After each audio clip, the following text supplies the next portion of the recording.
Hi everyone, and a very warm welcome back to season 3 of Commerce Meets Law, a podcast where we talk about various commercial topics and how they interact with the legal profession.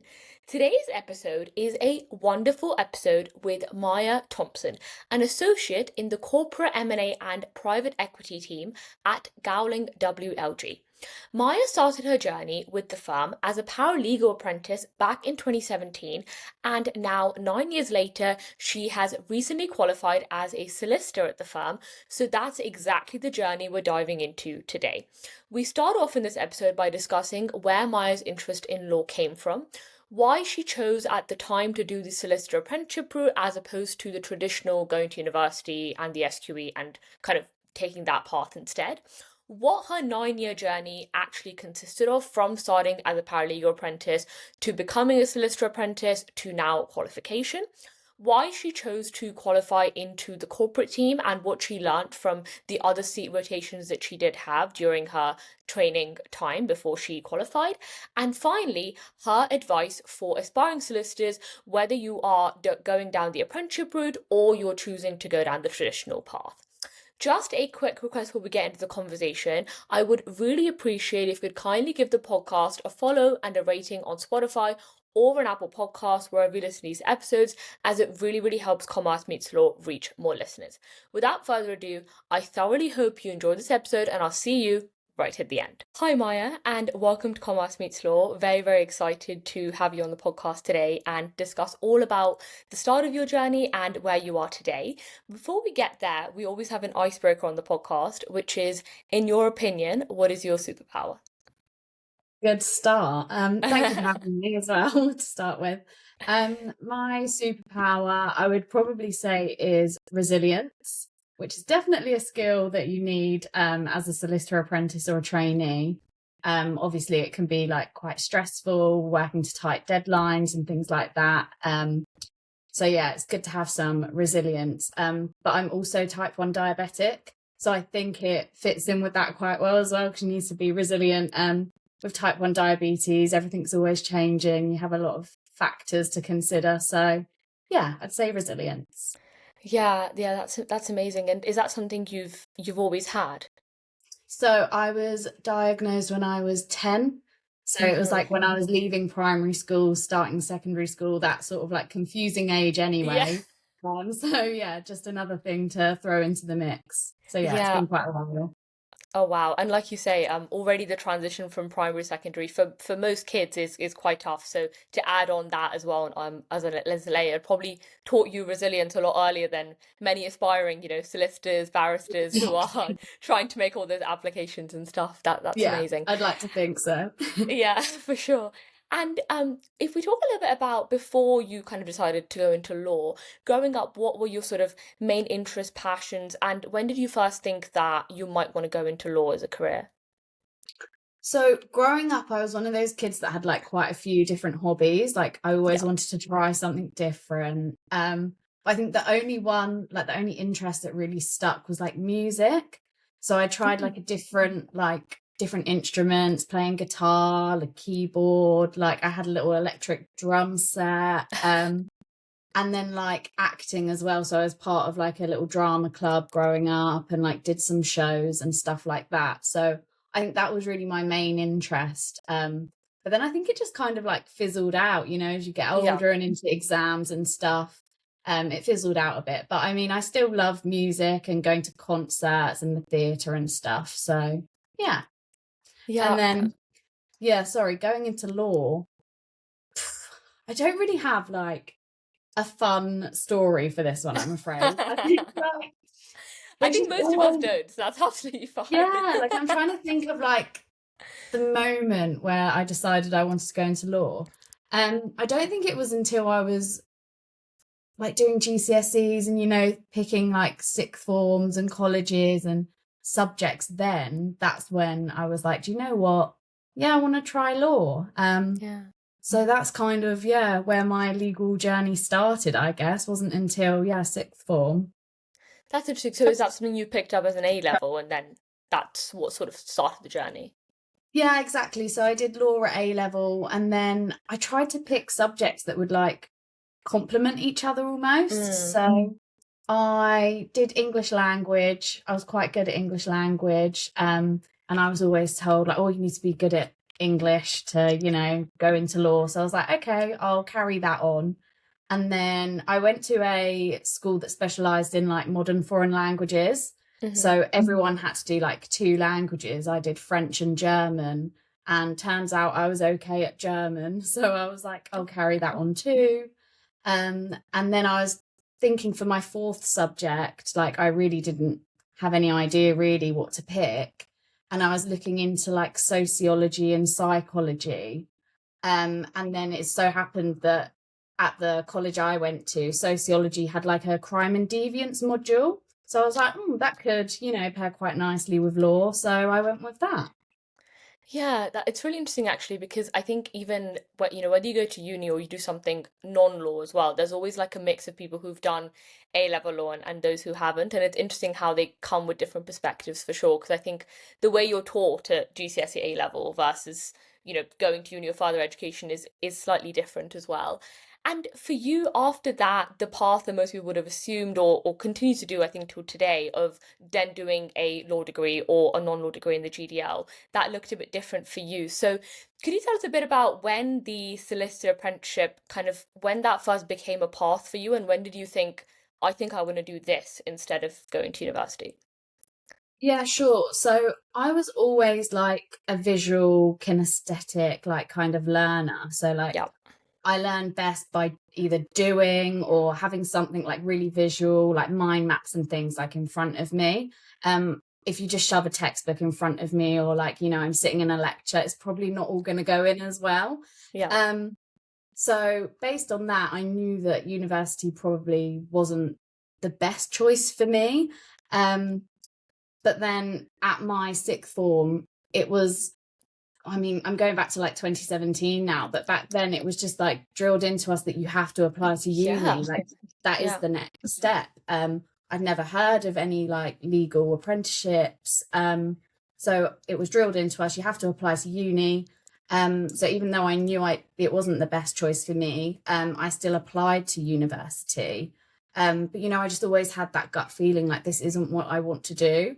So Mm. while all my friends were like, getting really excited about all their offers coming through from different universities, I was like, great, I've been accepted, but like, this isn't what I want to be doing. So I started looking into like just jobs and different apprenticeships and things like that. And I think it was on the Gov website that I Mhm. came across Gowling. So I'm from Brighton. So I think as well, I was looking at apprenticeships and stuff in the Brighton area. And then it wasn't until I expanded my search to London that then more things kept coming up. And yeah, then I found the Gowling apprenticeship and I was like, this is it. This is like right up my street. But there weren't many back then, there weren't many solicitor apprenticeships again, like on the market. So I was quite lucky that, Gowling was offering that. And it was actually the only firm that I applied to. So I was really, really lucky that, yeah, here I am. It's definitely interesting because when I was looking at, sort of when you started as well, I thought to myself, I can't remember in 2017 actually ever hearing about that being an option. Yeah. And, Solicitor, I think it's very recent that now there's so many big firms, I think big name firms as well as more regional and smaller firms offering apprenticeships. But I think back then it was very much like it wasn't there and then suddenly it was there everywhere. So I can Yeah. definitely see that in 2017, especially if you're not within London and you're not looking at necessarily the big city farms, it may not have looked like an option, or there might not have been as many out there. And like you say, I think even till now, I remember at school, it was very drilled in that you have to go to university. That has to be, especially if you're doing something as academic as law, that's kind of your only option, and nothing else will really suffice. So I guess, no, you knew that the learning style probably wouldn't suit you, but were there any fears? Was there any apprehension? Did you ever face any judgment from anyone about not going to university? So I think it was like my family and stuff were really supportive because I think they knew as well, like, Yeah. I was like, I don't want to go to uni. But it was more, yeah, from my peers, like no one else at my sixth form was doing what I was doing. I was the only one. So they Wow. were all Yeah. going to uni and they were like, but you're gonna miss out on like the partying and the uni life. And I was like, do you know what? I'm actually not that bothered about that side of things. I'm going to earn me like some money. Yeah. And also it was quite nice because there was 8 of us apprentices that started in London at the same time. Okay. So it was so nice having those peers, and we would go out with each other after work. So it wasn't like, I was sat at home all the time with a textbook in my hand sort of thing. I was still going out, but Yeah. not as crazy as if I went to uni, maybe. Yeah, and if anything, instead of being in debt, you were earning alongside and being able to go out with Yeah. that money. So there were definitely perks to that. And Yeah. I've had spoken to people before on apprenticeships of not just law but other subjects, and it's constantly the feedback that you get of, oh, but you can't go partying. Oh, but you can't have that carefree life of uni. More so, I think that's what people care more about, more so than perhaps the studying, which I guess you're still doing in some fashion. And you mentioned there were 8 of you at the start. So I guess if at this point anyone's listening and they are thinking about the apprenticeship route, we know a lot about VAC scheme applications, training contract applications. What did your application cycle look like? And if you know of any kind of changes or updates since then, can you tell us a bit about that? Yeah, so I remember looking back, it was actually quite a long process. So I think I had to like do the usual online like application form. Yeah. And then I think I had a telephone call just to like, go through my application a bit more. And then after that, there was a video interview, which Mm. I've never come across before. I was like, I'm not really sure what to expect, but it was essentially, yeah, like a link that I got sent. And it was like a pre-recorded video of someone asking you a question, and then you get like, I don't know, 3 minutes, for Yeah. example, to answer, but it just records you like automatically. So you do have to like, think on your feet, do a little bit of research into what sort of questions you may get asked at, like an apprenticeship application, and be able to answer those quite quickly on the spot.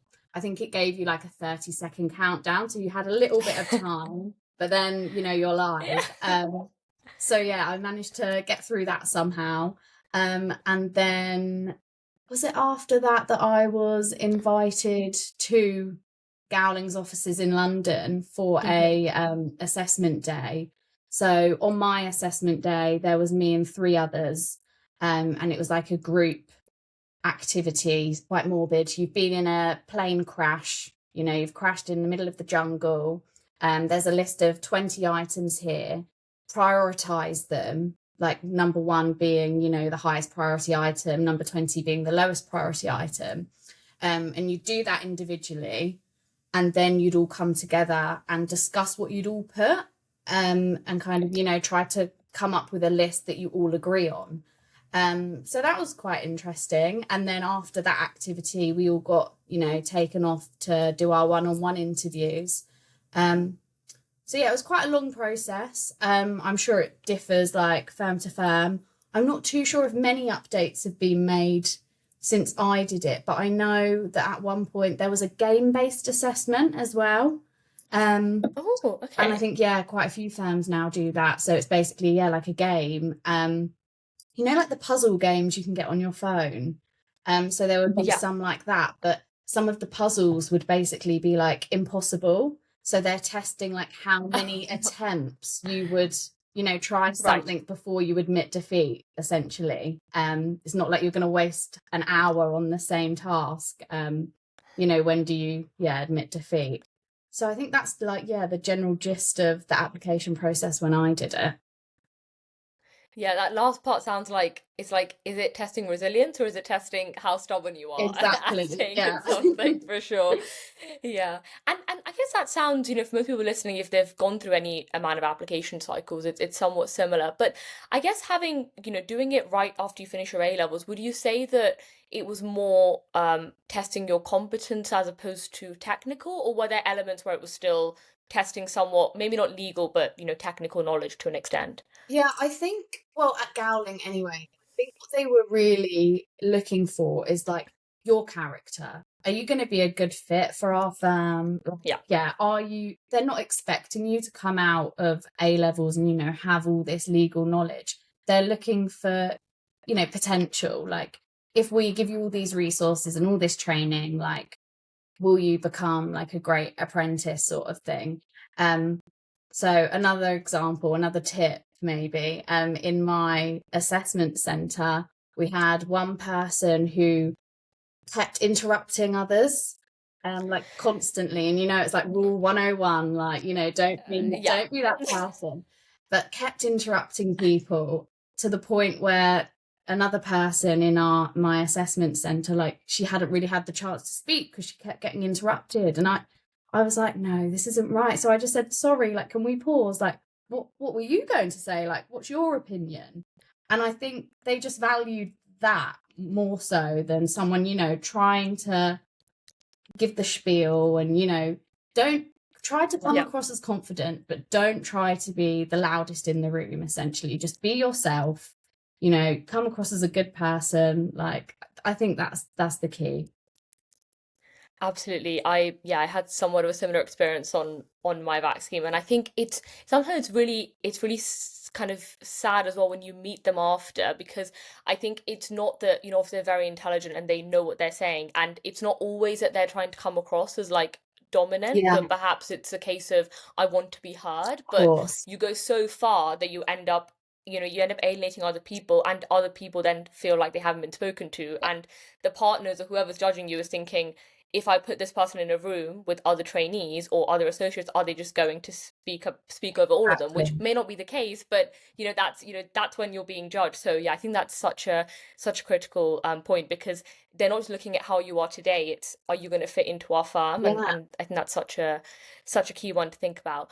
And fast forward a little bit to, you got through the application. Obviously, you're at the firm, and it's all eight of you. Could you tell me a bit about what that first week was like? I can imagine, going from A levels to a corporate setting must have been quite the transition. So what did that look like for you? Yeah, it's so funny because I can still remember like that first day or the first week like it was, yesterday. But basically we had our induction, all the apprentices. So yeah, there was 8 of us in London, but then there was also like maybe 10 to 15 in Birmingham as well. All starting at Okay. the same time. So we had an induction in Birmingham for a few days. We were up there. And we just walked into like this massive like meeting room that had been like kitted out for all of us, and there was just so many people. I wasn't expecting it, but it was so nice to see so many people like my age in the same boat. None of us had any idea like what sort of law to expect we were going into. Like, we had no knowledge of the law really. It was definitely a bit of like imposter syndrome, seeing this big like shiny office, like, what am I doing here? I have no qualification to be here. I just finished my A Yeah. levels last week. But yeah, no, I do remember that day. And I remember we had different people from the firm coming to like chat to us about the different departments, and someone from Silex Law School, who was the provider of the paralegal apprenticeship at the time, everyone coming to speak to us. And I just remember being like, everyone was so lovely, everyone was so nice, everyone was so Yeah. welcoming. And it just made me realize like, oh, I 100% made the right decision. Like, this was the pathway for me. Yeah, and you mentioned the kind of the Silex route, and I guess for anyone who doesn't know, so if we kind of just track it from starting in 2017 to Yeah. now, I guess zooming out a little bit, could you give us a bit of a snapshot of what those years look like? So, when were you paralegaling, and then when were you an apprentice, and then up to now when you qualified? Yeah, of course. So when I started in 2017, yeah, I think that it's still the case now. You start at Gowling on a paralegal apprenticeship. So I did Okay. a 2-year level 4 paralegal apprenticeship with Silex Law School. Um, so I think it was like once every couple of months, we would have to go to a like training provider kind of situation in London, and it would be like a classroom essentially. And we'd been given textbooks to do some like pre-reading and things, and then we'd go to these sessions and discuss like a breach of contract or a tort or something like that. And then at the end of those 2 years we had exams again that were in London. So we had some exams for the paralegal apprenticeship that were all computer based, but we had to go somewhere in London to do those. And then as part of that paralegal apprenticeship, we also had to do a portfolio of evidence. So you have like certain standards that you're expected to meet as a paralegal. And we had to evidence that we had met those standards by providing a portfolio of evidence based on work that we had done at the firm.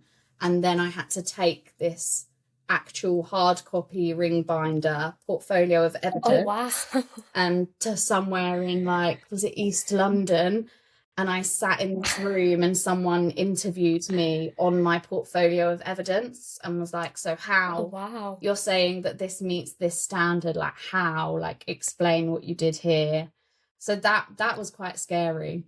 But I made it through that, past that. So Imagine you with this like binder, like across central honestly, like London, like on the tube, like carrying it carrying with it you, from people being like, Brighton to what is she doing? London, yeah. Yeah. So that was 2019. And then past that, got qualified as a paralegal, and then we could either apply for a solicitor apprenticeship at the firm.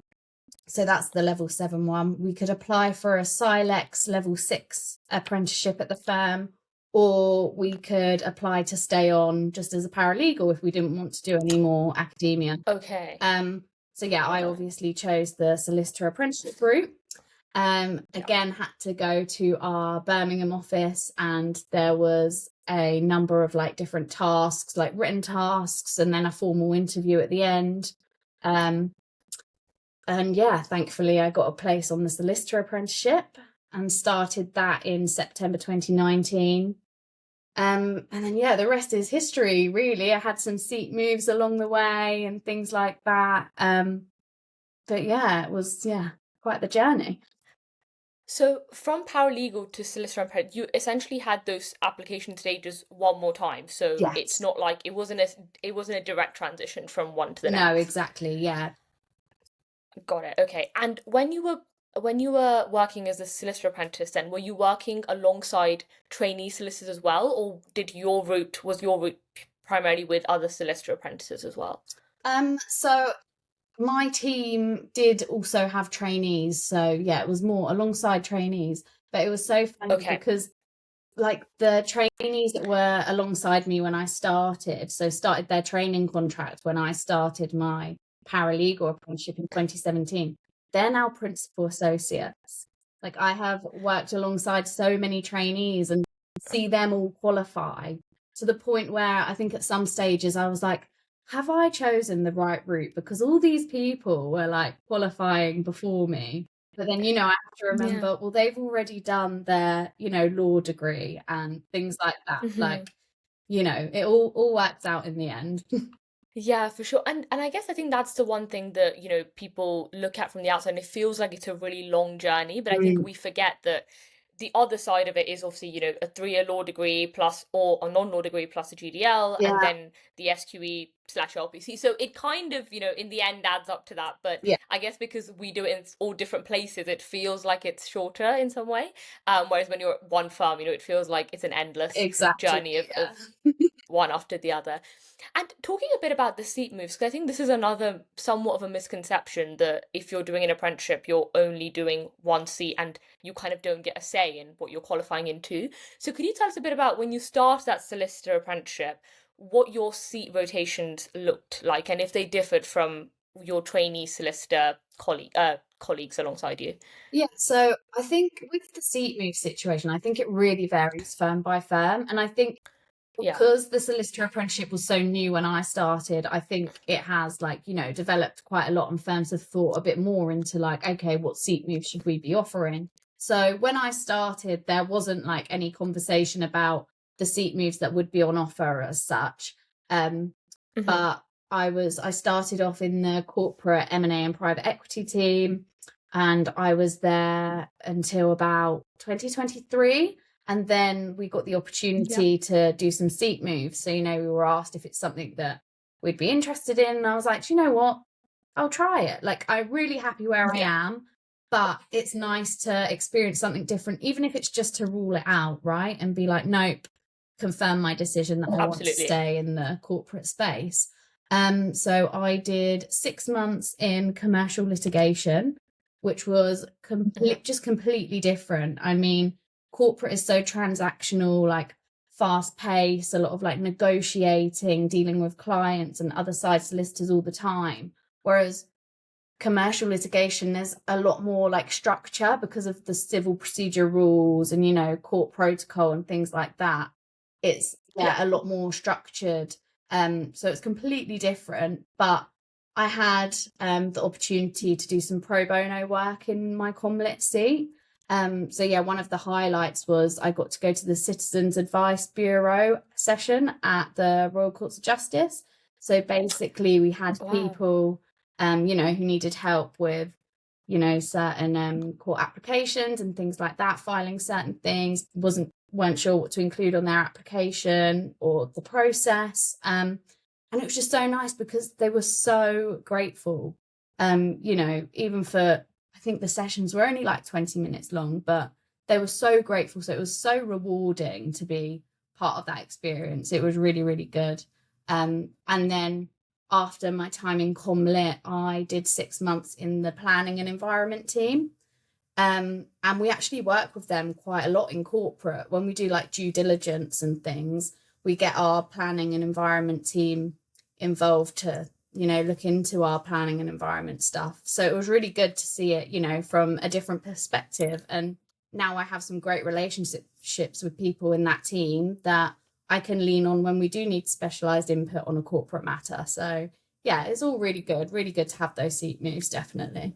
And I think also, you know, a lot of people think maybe they already know what they want to do, like, oh, I'm definitely transactional, or I'm definitely this, I'm definitely that. And like you say, sometimes you may be right, and so it's just a case of ruling it out, but sometimes you may be so wrong and you realize that Exactly. actually what I thought I enjoyed, I don't. And so either way, it's always a good thing to be able to have those seat rotations. And I think, like you say, as more firms develop the apprenticeship route, I think it gets formalized a bit more, and there's hopefully more and more seat rotations and more opportunities to be able to explore new seats as well.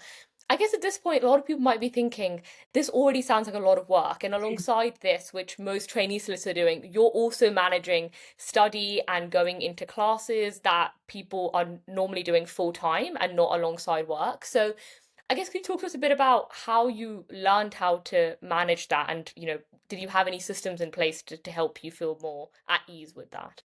Yeah, I mean, I'm not gonna lie, it's tough. I think the common misconception is that, like, you know, the apprentice route might be easier than the, you know, normal traditional route.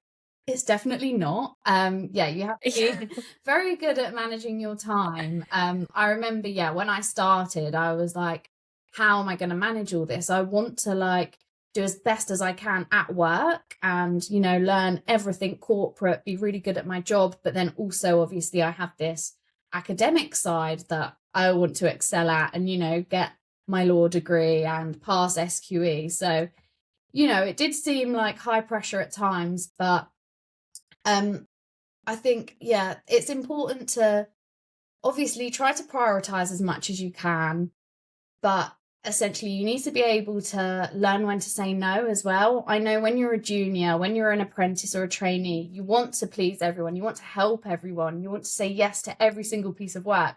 But, you know, there are limits and you don't want to burn yourself out either. So, you know, I was really lucky that at Gowling, our policy is that solicitor apprentices get one study day a week.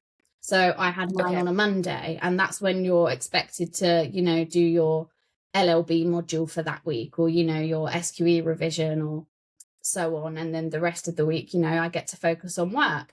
However, obviously, there's sometimes, you know, that one day isn't enough, like for SQE, especially, like the amount of Oh yeah. knowledge you need for that Having just is been through it, I'm trying to imagine, and I can't hats doing off it, to looks you just like. for getting through it, honestly.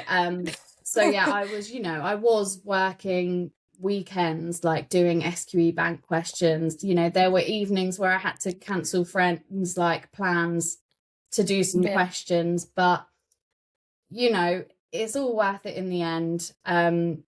Yeah, it is worth it. I promise it's worth it. But yeah, also take Yeah. time for yourself. Like, don't sit in every Saturday doing questions until your eyes go square. Like, take an hour, go for a walk. Like, your brain needs a break as well. So, it is about balance, and you will find it eventually, hopefully. No, for sure. And I don't know, I think on some level sometimes the idea of balance it gets a bit overrated of, I think the idea of having it 50-50 is hardly ever the case. It's always something has got to give at different Yeah, points and I think everyone listening, no matter what age you're at, whether you are studying or beyond, at some point you've had moments where you've had to prioritize one thing and let go of your friends for a bit or your hobbies or yeah, things like that. And it's not a forever thing, right? Like, I mean, we exactly. have hopefully long lives and we've got time to prioritize everything, Yeah, but there's seasons, I think. I think that's a nicer way to think yeah. about it. No, that is a good way of Because looking at it. especially with the SQE, it can feel like it's endless and it's never ending. And I can't even imagine doing it alongside work. It must really feel like that. But you've just got to see that that light Yeah, at the end of the tunnel for sure. And I guess, looking back, we spoke a little bit about, you mentioned that there's something keeps you going. Talking a bit about sort of the work environment and that aspect of it, I guess, what sort of keeps you motivated and over this past time, what is it about, I guess, Gowling or the work environment that has solidified you that, this is a place I want to be in and no matter what it takes, I enjoy working here. yeah, for sure. So I remember when I started at Gowling, or even when I was in the application process, everyone said to me, they were like, it's the people. The people here is what makes this firm so great. And I was like, Yeah. what are they talking about? Like, what does that even mean? But now, like, I get it. It's like, whatever team I've been in, I've done 3 seat rotations, right? You are a team. Like, even the Yeah. broader, Gowling, we are a team. Everyone works as a team. Everyone has respect for each other. Um, so I think, yeah, the people really do make it. And everyone has been so supportive of my journey. Like, again, with study leave and things like that, the firm has an amazing policy. Everyone's understanding, everyone knows that it's a high pressure time. So yeah, that really does make it. And I mean, thankfully, my supervisor has been the same when I started my journey to now. Yeah, Yeah. she's been amazing. She's believed in me when sometimes I've like lost a bit of belief in myself. So I think, yeah, it's really important to have those people that encourage you and spur you on when, you feel a little bit low. So yeah, I think the people have definitely, made it enjoyable. I love that, and I remember reading about it in your post as well. You mentioning your supervisor, and it's so nice when you have a supportive, supervisor like that who is is willing to push you and challenge you and give you new things, but equally when you're down is like, hey, you got this, and you can get back up. And especially when you're just starting out, it can feel like you're just drowning. So Yeah. someone there who's looking out for you is so nice, and it is really no matter what work you're doing, I think so much of it is about the people for sure. And I guess looking forward now that you have qualified and congrats on that, how did you decide to qualify into corporate? And I guess what are you looking forward to now, having qualified and hopefully not having to, I know you're planning to do a master's, but not having to do as much study alongside work. Yeah, I think like with corporate, so I've always just really enjoyed it. I think what I've discovered is I'm actually one of these weird people that works better under pressure. So when Yeah. there's like a time crunch or something like that, it's like, right, let's go. So yeah, I Yeah. I like the fast pace aspect of it. It does require long hours sometimes, but it's all worth it in the end. And I think when I did my other seats, obviously I really enjoyed them. They were completely different, and I had some great experiences, like the Royal Courts of Justice one I mentioned. But I think when I went back to corporate after those, I was like, I'm home. Do you know what I mean? I was like, Yeah. this is where I belong. Like, I did actually miss it. Yeah. So I think, yeah, that's when I knew, like, yeah, I wanted to stay. And again, the people in that team are so great. They've been so supportive, great people to learn from. So yeah, I think that's what made my decision to stick with corporate. But yeah, I'm not really sure what I'm going to do in my spare time going forward. Yeah. So Yeah. this Today, yeah, it's Monday today. This is my first Monday where I'm working in 8.5 years. So it feels a bit weird. I'm a bit all over the place. Like tomorrow I'll be like, hang on, Yeah. what day is it? Um, but yeah, obviously, yeah, I'm doing my masters. I think just making up for the time where, I did have to drop out on family plans and friend plans. I definitely think I'll be making up for some of that. So, I've got some concerts planned, some theatre trips planned. I'm going to Wales next week. So it's just about, filling up the diary with other things rather than revision. Yeah, I love that. And I mean, since finishing SQ2, we're doing the masters at the moment, and Mm, that's what I'm trying to do alongside. It's like, before the TC starts and like everything starts in September, it's like just take the time to see friends and yeah. see family and all those things that all the people that I said, actually, sorry, I'm gonna go MIA for like 2 months and then I'll be back, to incorporate that into your life as well.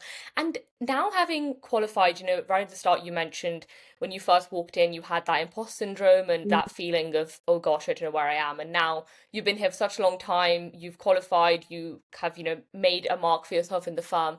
Now looking back, seeing solicitor apprentices come in, trainees, I guess what would be your piece of advice to them, having been in their boat and having somewhat come out the other side?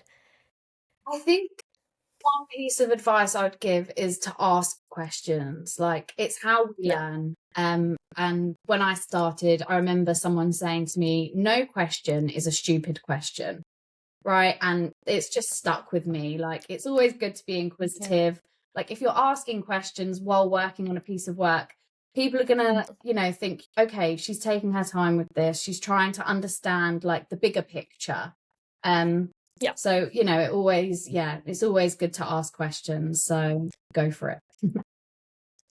I love that. And to finish off, we always have a bit of rapid fire. So I've just got a final three questions for you. Okay. So the first question is, what's one thing outside of law that has sort of shaped you as a professional? Something outside that's helped you in your professional career?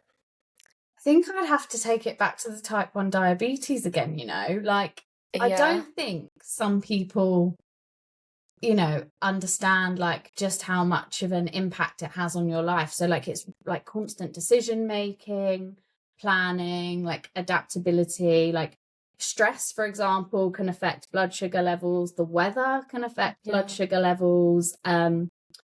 So yeah, I think it's made me have more like empathy and understanding towards other people as well. So you never know hmm, like what someone else is carrying, right? When they're coming to work and things like that. So yeah. I think that's shaped me professionally, definitely. Yeah, that's incredible. I mean, one of my closest friends at school had type 1 diabetes, and I remember, I think when you're younger, you don't quite understand if you don't suffer with it yourself, but as you see them navigating and thinking about every decision and everything that they have to do and how that's going to affect them, I think, Yeah, yeah, the fact that you've gone through that alongside 8 years of exams is incredible. thank So you. honestly, kudos, because law is a stressful career for most people. Yeah, So if you add on that as a stressor as well, it's you really have to be so mindful of your own stress and your own triggers, managing it medically as well. So that's amazing. The second question is, if you could relive one day of your life, which one would it be? cool. I think it would have to be my graduation, actually. So it was only a couple of Yeah, years ago, but it was like the first milestone in my apprenticeship journey. Like that's when I was like, no, I can really see the light at the end of the tunnel now. Like the LLB is yeah. done. It's just S3 to Hmm. go. And I had my supervisor was there, and then friends being like the other apprentices there. My family came. It was just such a nice day, like surrounded by people that had supported me throughout this journey. So yeah, no, that was great. Oh, I love that. And the final question is, if you could give one piece of advice to your own younger self, I know we mentioned about Mm. apprentice coming through, but what would you say to that Maya who had just started? I think it would be to have more confidence in yourself. Like, I think Yeah, that's something we can all, try to work on a bit. But yeah, coming through those doors, starting in a team where everyone was so, obviously everyone's so intelligent, they're on the phones like making deals, and they're talking about all this like corporate legal jargon, and I was just sat there like, what on earth is happening around me? Yeah. Where am I? I think, yeah, just have a bit more confidence to even like to my supervisor when she was on the phone sitting next to me to clients, being like, oh, like what was that cool? Like that sounded interesting. Just have a bit more confidence to, yeah, speak up. Don't be like the quietest in the room. Don't be the loudest either, like we said earlier. Yeah. But have a voice still. Like, obviously you're an apprentice. You might think you're bottom of the hierarchy, but you've earned your place here. Like, speak up a bit. Yeah, for sure. I think especially when you're starting out, so much of when you ask questions, you think it's only you who's taking something away. But sometimes the reason that there are people starting is because, every generation or every set of people bring some new ideas, creative ideas. So as much as their experience is incredible, they're also looking for some fresh perspective. So I think it's hard to remember that when, you're just starting out and you think, everyone here knows more than me, and that while that may be true on a technical level, there's definitely other things that you can contribute. So yeah, that's something that we all need to tell ourselves more, for sure. But on that note, Maya, thank you so much for coming on the podcast. Thank you for sharing your story. It's honestly incredible, and I can see more and more people adapting and wanting to adopt this solicitor apprentice route now. So I can definitely see it becoming more common, and I hope lots more people consider it after hearing your story. So do I. Thank you. Thank you so much for having me as well. It's been great. And on that note, thank you so much for listening to this episode, and a massive, massive shout out to Maya for coming on Commerce Meets Law. Now, for a little bit of the, I guess now, sort of a ritual behind the scenes that we normally have at the end of the episode, to give you a bit of a journey or a story behind how we put this episode together. I reached out to Maya, it was probably a couple of weeks ago. I saw one of her posts where she was talking about this journey and having qualified, and what it's taken over the last 9 years. And I think that, as we all know, these apprenticeship opportunities and solicitor apprenticeships in general are becoming a lot more commonplace. And every firm, from the big city firms to the smaller, more regional firms to more boutique firms, are starting to offer this as a real pathway. And I think in a world where we are constantly seeing headlines about how expensive university is and the debts that people are having to pay, and how much of a drain it can be, I think that it's important, especially if you're at that stage where you are thinking about this as a potential option for you, to really consider obviously the financial aspects, but also from a more holistic perspective, whether, if you really know this is the pathway you want to go down, whether you want to start this as soon as you finish your A levels, instead of going down to university. And this is coming from someone who has been to university and thoroughly enjoyed the experience, and is taking that more traditional path. But I think, looking back, and listening to Maya, especially when she decided to go down this route in 2017, where it really wasn't that common and there weren't that many firms offering such opportunities, I think it's interesting to think, had I known more about it, or perhaps had I been more exposed to it, would I have chosen to go down the, another path? And we discussed a little bit of that during the episode as well, and I'm sure you've listened to that if you're still listening to this episode at this point. But I think it's something to consider, and whether you are someone who has already finished that and is currently working in your chosen field, whether that's law or otherwise, or you are at the stage where you're thinking about it, I think it's really worthwhile making that decision. And it's difficult when you're at that stage to not succumb to peer pressure. And Maya and I were talking about this as well during the episode of, you see what your friends are doing, or you see the path that perhaps your parents took, or your siblings, or, those around you in your community, and those that have gone before you at school or wherever it is that you are. And I think it sometimes feels like, oh, well, I don't do something different, because what if I don't succeed? And, what if it actually everyone goes, I told you so? But I think it's important to recognize that path, that university path, really, really works for some people and is the ideal option. But for some people, it isn't, and that is okay. And that doesn't mean that you still can't have fun, you still can't enjoy your youth, as they say, just because you don't go to, you choose not to go to university. So I think it's something to really consider. And I think as the world opens up and there's more opportunities out there and the world of work starts to look more different, with AI and tech and everything coming in, I think it's really important to evaluate your options and consider whether the paths that have been taken by people long before you and for a number of years are the right one for you. So I really hope that this episode has made you think about that a little bit and has hopefully dispelled any misconceptions you had about this path, if you did have any, and or any fears or apprehension that you felt before this. So I really hope that that has come across in this episode. And Maya was so kind to give us so much of her time and her first Monday off from studying in the last 9 years, which is incredible. I can't even imagine what that must feel like, and that feeling of not having to open up your books again after such a long time. But yeah, so I'm really, really grateful for her, and I hope that it's given those listening some food for thought.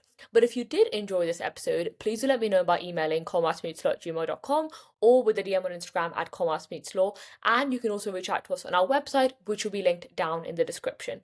Finally, for access to my content, do check out the Commerce Meets Law YouTube channel and our TikTok. For now, take care, goodbye, and I'll see you very soon on the next episode.